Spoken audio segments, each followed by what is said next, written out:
Individually, that's a competent communicator, that's a competent leader manual, and then from there, there's many other pathways that you can take depending on what your specific achievements want to be.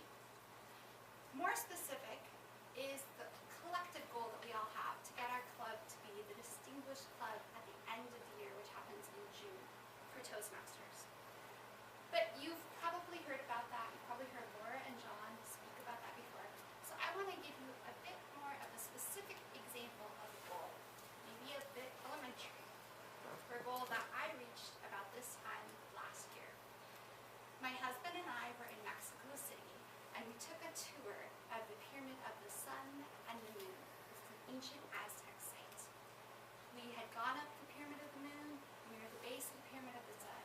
The tour guide turned to our group and said, "You have 1 hour, if you want to get to the top of the Pyramid of the Sun, and you can move back in the van to go to our next destination, or you will be left here." Now at the time, I was not remembering my goal-setting principles. But I will work my way backwards and incorporate some of them in our thought process of how we may or may not have made it to the top of the Pyramid of the Sun. So there are some important SMART characteristics for goal setting. Specific. It clearly states what needs to happen. I had to get to the top of the pyramid, back to the van. Measurable. Results can be validated. Is there a selfie of me at the top of the pyramid? Did anybody else see me at the top of the pyramid? Maybe I went halfway and right back down to the van. There's no validation in that. Action-oriented. It begins with the word to and is followed by a verb. To get to the top of the pyramid, to reach the top of the pyramid. It's realistic. It's challenging, yet practical and achievable.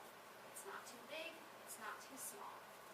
For my example, we really had to trust the tour guide that this could be done despite the elevation, or air quality, having asthma, the slippery rocks. There was some hope in there. And it is time-bound. You can set any goal you want, but if you don't have a deadline for when that goal needs to be achieved, imposed by you or someone else, it's probably not going to get done. I had 60 minutes.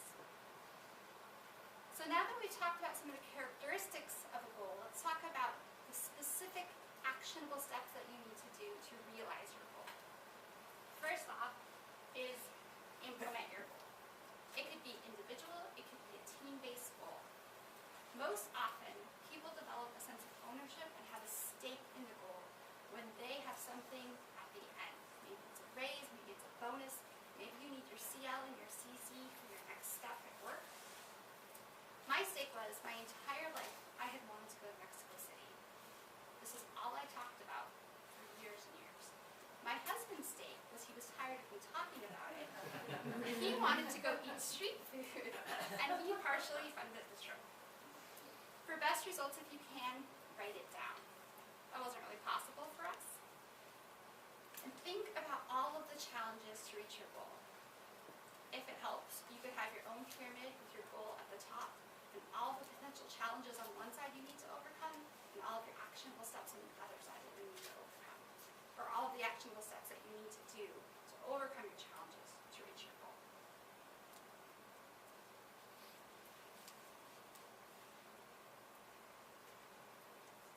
Next is planning. So there we were at the bottom of the pyramid. We didn't have a cell phone, we didn't have a watch. So 60 minutes became this very arbitrary idea for us. We were at the Pyramid of the Sun, and we heard all about how the Aztecs had used the sun to tell time, and that hadn't really sunk in. So that was a bit of a challenge for our planning process. We knew we had to make it back to the van, or we were going to have to figure out how to get back to our hotel about 2 hours away on our own, with some broken Spanish. And we had to reinforce with each other that we could do it. I had asthma, there was wildfires nearby, and the air quality was just horrific that day. Erin had been recovering from a broken ankle, and as we were looking up the side of the pyramid, the stones appeared to be very slippery and there was places where people were really pulling themselves up with a vertical rope. So coming together as a team became important if we were going to do this, and I was not going to make him come back to Mexico City repeatedly.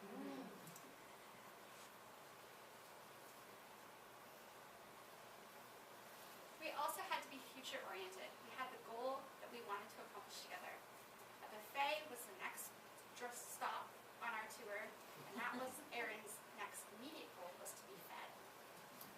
So we were very future oriented, which when you have all players having a stake in the end game, helps everyone move forward and bring together creative ideas. So off we went. I puffed my inhaler. I paced the breathing, Aaron paced the mobility, and we started our climb up the side of the pyramid. We couldn't tell from looking at it, but there was natural breaks in the pyramid which were good spots where there was a bit of space where all the tourists could kind of gather together and take a breather and kind of recollect yourself before you went up to the next section. We finally got to the top. We took in the view, we took pictures, kind of tried to visualize what it would have looked like in the height of the Aztec Empire. And we really quickly hustled ourselves back down to the van without falling.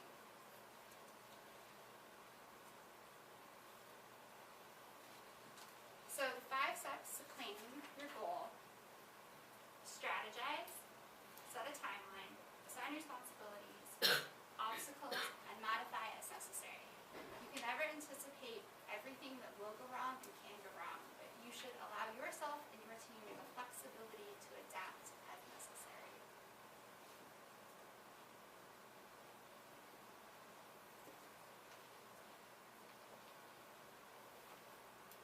Another step is involvement. So I talked about the creative ability, applying problem-solving skills, and having everyone have a stake in the end game of achieving your goal, and increase your commitment by achieving your goal together. So going back to Toastmasters and maybe what your own personal goal would be, is Toastmasters has a program which is called the Distinguished Club Program. And this is a program that has different aspects of what a club must accomplish in order to achieve this overall goal. Each one of you plays a critical role in our collective goal of achieving this by giving speeches, by completing manuals, by attending meetings, by joining clubs, and on.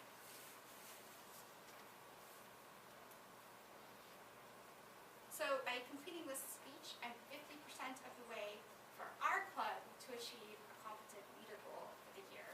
So I'm trying to